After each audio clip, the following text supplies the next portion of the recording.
Burlesque Stripped Down, episode number 34.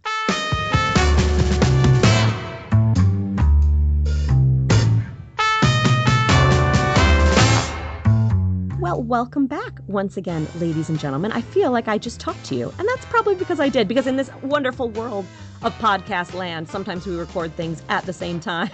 So episode 33 just recently came out, but for me, it literally just happened for myself and my guest. Once again, I am Velvet Eau Claire, your guide through all of the secrets, saucy, sexy, not so sexy secrets of us, the ladies and gents behind the tassels. And I am joined today, once again, with the beautiful, the stunning, the fabulous Leopard Lass. How are you doing, Leopard? I'm doing so great. How are you? Excellent. I'm very good, and I'm super excited. We just finished our Monday guest interview where we got through kind of the meat and potatoes, I guess. I don't know what that is. Yeah, we the nitty gritty. We got in there. Down and dirty. We got inside those creases, and we got all that glitter out, and we did it. That's an image right there. I like it. Thank you, and you're welcome. Perfect. So if you haven't listened to Monday's episode with Leopard Lass, you definitely should go back and do that, because we get all into her journey and all of those glittery creases. Creases, yeah. I feel like that's a good band name. I don't know. Glittery creases. Hey, we should keep that between us, and we could do something there. I'm going to edit that out. No, I'm just kidding.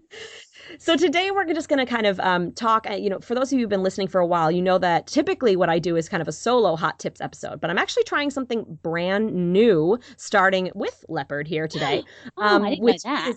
Yeah, this is totally new. I just got to thinking, and of course, it's probably a little bit of the imposter syndrome rearing its ugly head, as we've talked about before. But, I was like, I don't want to just be the one talking about these hot tips. There are other tips, I don't know everything, turns out. It's crazy, but I don't know everything. I know, right? I know that other people have a lot of really great tips to share. So I want to keep my guests on and kind of do something that you have to share. And I don't know if you had anything specific you wanted to talk about. Otherwise, there was something that really stuck out to me during our guest interview that I'd love to expand on. Mm-hmm. So that was, you were talking about, and maybe you can kind of recap for those people who haven't listened yet, about how you did a show for multiple nights in a row and how that helped you to kind of refine your act. Can you tell us a little bit about that? Yeah, so I was referencing to a point in early in my career when I was part of a festival show that had a run of 30 nights. So we basically did 2 acts per night for 30 days in a row. And I was saying that this continuous and repetition on a daily basis really cemented and helped me polish those acts that I did. And basically, but also then realizing and picking up on what the audience actually engaged with, because I think it's really, I found it really interesting that the things that I put together, and I found this at first doing things on the lyra, on the aerial hoop, that the stunts or the tricks or the holds and the poses that were really, really, really hard to do, the audience hardly ever clapped.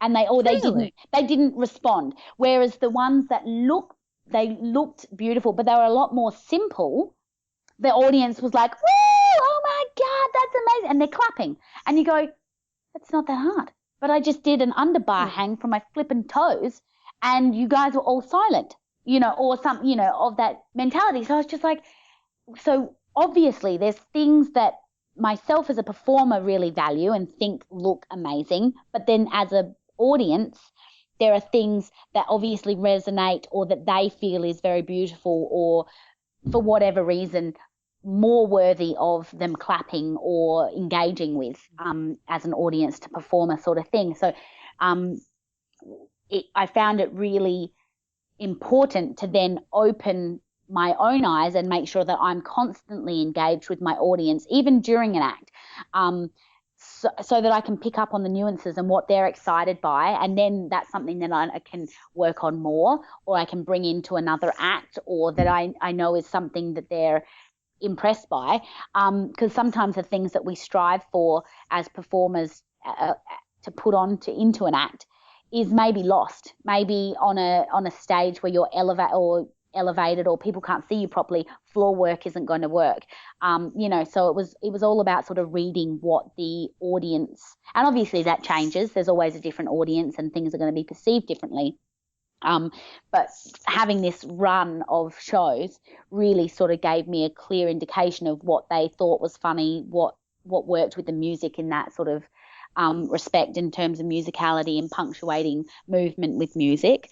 So that's something that I sort of learnt early on-ish in my career that I feel is important. Absolutely. That's really interesting. And I'd love to know kind of almost from like a practical standpoint. And I know it's hard to really express this, but like, for example, this is something I majorly struggle with because when I'm performing, I am typically so kind of not in my head necessarily, but just kind of involved in what I'm doing that I just, not that I still interact with the audience and I pay attention, but after I get off the stage, I can't remember shit about what just happened. You know what I mean? Like, so was that a struggle for you in the beginning as well? Or have you developed a way, or do you have any tips as far as like dealing with that and to really be more present and be able to remember these things?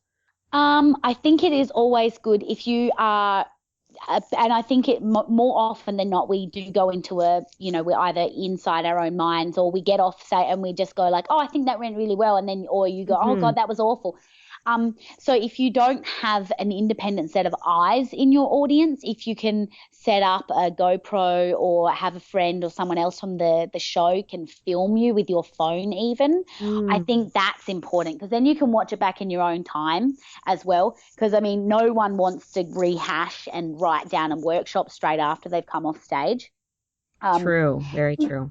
And, obviously there's adrenaline involved and then there's the show and the theatrics and you're backstage and you're with girlfriends, you're meeting new people, then, all of that sort of stuff goes on. So, if you have the option to watch it, and it does not ever have to make it to YouTube. This does not have to go on. You do not have to put it up on your profile and blah, blah, blah. It never has to see the light of day. But I think it's important to be able to watch yourself and analyze yourself with kindness, because I think that's important as a performer, but to then analyze yourself and pay attention to what the audience is telling you about the act. Is there something that you think is special that is maybe not being conveyed? Okay, what can I do to make that more special? What can I do to make my point more clear? Things like that I think is that's important to do as a performer. Now, do you ever workshop your acts? I mean, in our interview on Monday, you mentioned your mother and workshopping with her because she was a dancer as well. Yes. Do you do any other kind of workshopping with other either troupe or community members or maybe even non-performers just to see what they think about it? As a general rule, my mum, I run through everything, especially if I have just a new idea, because obviously I do not have a pot of gold. I do not have anything like that. So there's no point in me investing unless it's something that's just so, and I have done fringe shows and productions where I have, put my own money into it and known that if I don't make any money, then I'm going to be out of pocket. And that's okay because that's development and that's character building and that's what you have to do as well. But in terms of like creating an act that you want to tour, for example, there's absolutely in my mind, very little, especially when I feel like my budgets for costuming and things like that are at a certain point where it's not pocket change for me. So there's no point in me throwing money at something to make it happen and then it turning and being a dud idea. That, so I always run things by my mum and then maybe another girlfriend or two. But I have burlesque girlfriends and then I have like obviously like people that I've grown up with and they're my girlfriends that I see probably on a more regular basis in real life. And a lot of them I don't even, some of them come to shows, some of them never come to a show. So it's very different and it's hard to get, and this is not, I think this is universal. It's really hard to get an honest answer from another girl or another peer in the industry because everyone's got their own agenda and what they like and what they don't like. And a lot of the times our friends and our peers who we go to are coming at us from a place of love and friendship. And so what they say to you, and this is not a fault on anyone's part, but what they're going to say to you is always going to be jaded with a love and friendship in mind. And so I Absolutely. really feel like a lot of my most fun moments developing something, like I'll take it to my mum, and she's very, like, you know, I've come off stage once before and she's like, that wasn't your best, you know, like, so she's not a you know, a medal for just showing up kind of mum. She's definitely like, you need to work, and you've got to bring something to the stage that no one else is, and all of that sort of stuff. So I'm very grateful for that. Very grounding. But I don't know if I think it's this is making me sound like a bumbling idiot. It's a big juggle between the two, like between all of you have to be true to yourself. There's no point in putting something on your stage that you don't want to do. You have your friends and peers who are within the industry that, again, they're your friends and peers, so that you're potentially not going to get a true 100% honest answer from them. And then obviously your family, or if you've got other friends, they might not understand where you're coming from. So you've got to just put it out there and think about it, and then test the waters in a way, and then fine it up from there. If you don't have, you know, a direct link to someone that you 100% trust, and things like that. Probably didn't answer the question at all, but you know, that's kind of it's a tricky place. Absolutely. No, I like that, because I that was actually going to be a follow-up question I was going to ask too, is like, because there's a certain amount of, when you get feedback, even from an audience one night, or from a friend, or from someone that you really trust, that someone who, you know, someone maybe who's more advanced in the industry, or this or that, a teacher, a mentor, whatever it is. Yeah. Sometimes it's great advice, and sometimes it's something that doesn't quite resonate with you. I remember I used to have this back when I was in creative writing classes back at uni. You know, and my professor, who's obviously, you know, my professor is many years my senior, has done a lot more writing than me, would give me some feedback, and I was like, no, I don't agree with that. That doesn't get across. So do you have any, like, how do you kind of find that difference? Do you just kind of listen to your gut, or do you have a way to kind of break down what is good advice, what is advice you're going to take, what advice you're not going to take? I think I'm going to start by saying advice is advice. It's going to, you know, everyone has got a comment or advice to give you, even if you don't ask for it. So true. So you have to, the other thing is, I mean, so someone might give you advice on an act, and it doesn't resonate with them. What you have done has not resonated with them. So then you can't take on board the fact that they have, you know, like, if they're not into classic bump and grind, for example, and they've seen you do an act, and they come off or they come up to you at the end of the show, and they'll be like, oh, that was a bit boring, or I found it like this, or whatever. But then you know that they really enjoy the avant-garde or the sideshow stuff that you normally do. You have to just take that with a grain of salt. I mean, like we touched on in the interview, is, you know, you're constantly just putting yourself out there, and you can't control how people perceive you. So there's always going to be judgment, whether it be positive or negative. If it doesn't resonate with you, I would maybe you could run that by someone else. You know, like if you say, oh, you know, someone says to you, oh, that color green is awful on you. And you're just like, hey, green is my favorite color, and I'm going to wear it, and I'm going to look like a Christmas elf because I got red hair, but I love green. And but maybe then secretly you put that in your mind, and you're just like, okay. And then you go to another person, and you're just going to be like, hey, just throwing it out there, do I look shit in this color green? Do I need to change the shade of green? I love green, but maybe fucking forest green is not the green. Maybe I'm a sage green kind of gal. You know, like, find a way, because everyone says something with an intent. You've got to think about their intention too, because some people just say nasty things sometimes because that's just where they're at. So you can't, I don't think you should ever take things on board in a personal way, which is hard. Very true. We are all people. We are all people, and things do get said to us. But I think especially when you're in the public eye, people say things to you and about you, not thinking of you as a person. They're thinking of you as a person on stage and a performer. So they don't really have that connect. It's like that Facebook warrior kind of thing, you know, like someone will just like bam, bam, bam, bam, bam, bam. And then, you know, next minute you've really upset someone or you've been really hurt by someone's comment, but they haven't connected what they've said with an actual person. So Absolutely. maybe that's Absolutely. Yes. part of the case with feedback sometimes too. They're not, you know, so I think it's always good to run other people's feedback. You know, if someone says like, oh, I saw this and I didn't really like that much, or I wanted to see more of this.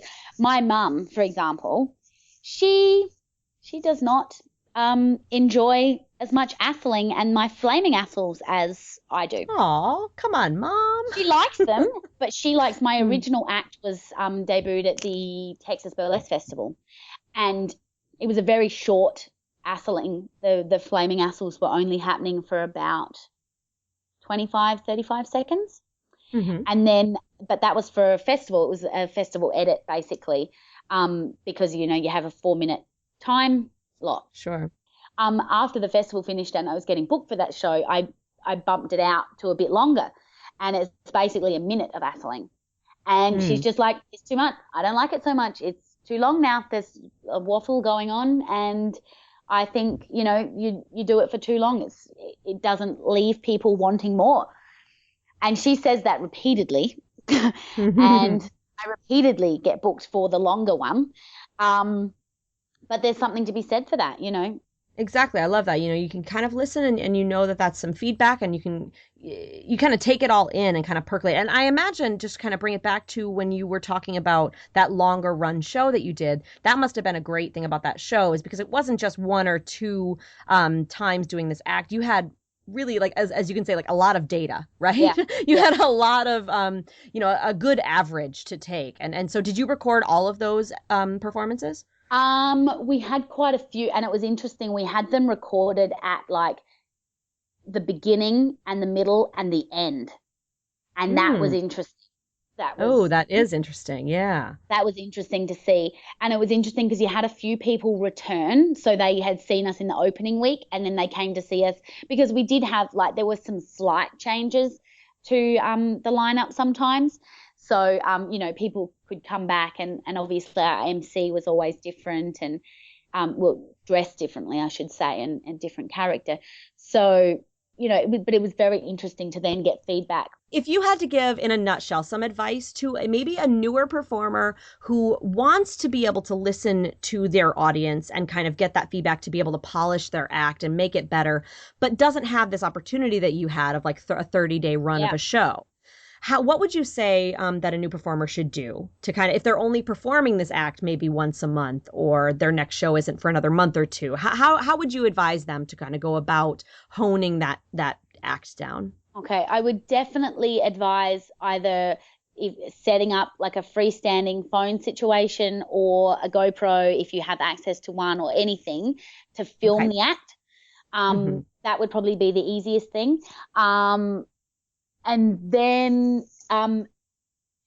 really, and I mean, eye contact is key. In whenever I do a workshop or anything like that, I always say eye contact with your audience. The power with burlesque, and especially when you're doing clothing removal, is that these people are watching you, but the power is when you watch them back. You're the one on the stage. You're the one allowing them to see you in this process. So keep an eye on them at all times. It's not just about glancing up and looking demure, and then, you know, you always have to make them aware that you are watching them as much as they are watching you. So I love that. I think that's really important to make sure you be aware. And it's not just about this gaze up into the middle of black nothingness. It is, you know, feeling that there's energy coming from all over that room, and the sooner you lock eyes with people and start feeding off their energy, the more sort of there's just going to be more coming out of you as a result. So, eye contact is definitely key, and finding the power within watching your own audience whilst you're performing. I think that kind of circles back to then what I was saying earlier, like my own struggles. I think that probably helps you kind of stay more in it. You know, I mean, you're still going to have the adrenaline, you're still going to forget what happened, but it might help you be able to observe more what's kind of going on, the response you're getting, right? Yeah, and it definitely makes your audience feel like at that point in time they're the only audience in the world that you are performing for. This isn't, like I'm not just phoning it in. It's you're genuinely connecting with them, and they feel that. They honestly do. So I think that's definitely something to work on. And that's not easy. Fantastic. You have to get really comfortable with people watching you before you can watch them back. True. Very true. Especially if you're, like we're all performers are all different shapes and sizes. And, like we've all got our own body hang-ups. I don't care if you're a size 2 or a size 22. We've all got things that we like and dislike about ourselves. So it's all, I think you just really got to start feeling comfortable. And again, like we've said a couple of times, coming at yourself and realizing that you're a human and coming at yourself from a place of love and appreciation for what you're actually doing and putting out there, and then really owning everything that you're doing. One last question, because I think that's a really good note to kind of wrap up on. But I would be curious, do you ever kind of get, you mentioned, like you have the adrenaline when you get off stage, just like I do and all of that. Do you ever like sit and kind of like jot down a couple notes when you get off stage as far as what worked and what didn't, or do you kind of avoid that? I avoid that. It's not that I avoid it. It's probably because I'm an awful person backstage in terms of like, especially after an act, I really dislike the finishing, like the putting everything in my case and putting things away. Gotcha. And I'm a mess. I constantly request some sort of stage boy to help me get undressed and to put my real clothes back on or whatever. I still have not got that. Maybe if I get to Dirty Martini status, I could get that in my rider. But, so I'm never that organized to have a notebook or anything like that. If I've ever found a piece of music or something that I'm excited by, I will put a note into my phone. That's probably as close as my note-taking gets. But I'm generally, and I feel like I genuinely feel like I am not in the place to do any sort of like thought process about what I've just done directly after. Yeah, I would tend to agree with you. I think the majority of us probably are like that. I would say it would probably be a great thing to do if someone is of that kind of mentality where they have those thoughts in that process. Absolutely. If you're that kind of person. Yeah. And that kind of brings me to for everybody listening to this, I would really love to hear kind of what you have to say. Yeah, I think we both would, actually. Right? Yeah. I would like to know what you guys do, because we all do what works for us, but like if we share these things and these tips, then maybe someone that has no idea or really doesn't know how to do it can find a different idea or try a new idea. Exactly, because I think there's too many, we try for too many one-size-fits-all situations. I'm sure that there are people out there who do literally get off stage and write down all their notes that they thought of, and I want to know that. I want to know, like, if you are that person, please email me, velvet@burlesquestripdown.com. Like, I just want to know, because I'm sure that it works for some people, and I'm just curious as to how people are able to make these things work. So if you have any thoughts about, how you listen to your audience, how you polish your acts, when you do your workshopping of your acts, things like that, being true to yourself, doing you. Yeah. We've talked about that here, of course, before. You do your thing, girl or boy. Right? So I think we both would love to hear any thoughts that you've got on that. So definitely you have all of these options, right? You can email me, velvet@burlesquestripdown.com. But even better, so that Leopard Lass can see it as well, I don't have to add the extra step of forwarding it to her. Yeah. You can comment. The show notes will be at burlesquestripdown.com/leopard. That's actually going to give you the link for both her interview as well as this Hot Tips episode. Ew. So you can join in the comments down there. Yeah, I know, it's very exciting. I know, sorry, that was on the right side. You're doing all the tech stuff over there, and I'm just here going like, woo, into the Skype. Yay! No, I love it. I like having a cheerleader. This is a fun, because usually I'm doing this part by myself. It's no fun. I like it. You have pom-poms too? Tell me you have pom-poms or assholes. I've got assholes. Yeah, I've got assholes for days. Yeah. My darlings, you can always go to the right side of any of our web pages and leave me a voice message because I want to hear your sultry, sexy voices and maybe even play them on the air. That's always fun too. There's the Facebook page, Burlesque Stripped Down. There's Instagram, Velvet Eau Claire, and Leopard Lass, of course. Yeah. Twitter, Velvet Eau Claire or Leopard Lass. You can talk to us, communicate with us, tell us that you're out there and tell us what you do. I want to know. Yeah. You want to know? I want to know. Yeah. We want to know. So definitely give us any feedback that you have on this episode. Share this episode with your friends. Review us on iTunes. Helps us get the word out there. And as I mentioned, it helps me know that I'm not just speaking to, well, I'm at least speaking to Leopard. She's at least listening. I have been listening. I appreciate it. Leopard, it's been a pleasure. It really has to chat with you during both our interview and this kind of tips. I think it really, some of the things we went over, as far as this advice that you gave and everything, it's really, really going to be helpful for a lot of our listeners, for myself as well. So thank you so much. Was there anything else you were kind of percolating on as we finished up here? No, I think I've really enjoyed this. It's been so fantastic. Thank you for having me. Everyone, definitely check out all those links, facebook.com/Leopard Lass, if I have it correct. Yes, correct? Yes, absolutely. Beautiful. Check her out, follow her, talk to us. And as always, thank you so much and make sure to stay sexy.